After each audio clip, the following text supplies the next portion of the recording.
বেতন পায় না বা যেখানে নির্যাতনের শিকার, হামলার শিকার, অধিকার বঞ্চিত, সেখানে যারা শ্রমিক অধিকার পাশে দাঁড়ায়।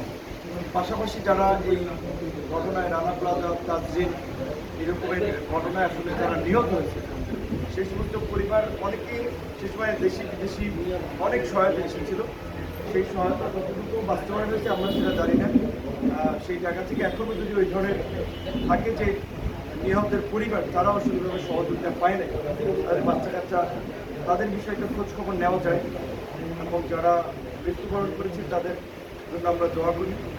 এছাড়াও তো আসলে কিছু করার নেই। কাজ দুইটা, একটা হচ্ছে যে যারা চলে গেছে, মৃত্যুবরণ করেছে, তাদের জন্য দোয়া করা, তাদের আত্মার মাগফিরাত কামনা করা।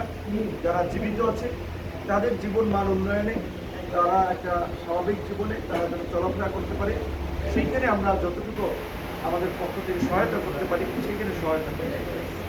সকল কার্যক্রম হয়তো আমরা সংগঠনের পক্ষ থেকে দায়িত্ব নিয়ে পারবো না, কিন্তু রাষ্ট্র সহ বিভিন্ন যে প্রতিষ্ঠান আছে এই দায়িত্বগুলো পালন করা, সেই সমস্ত প্রতিষ্ঠানগুলোর সাথে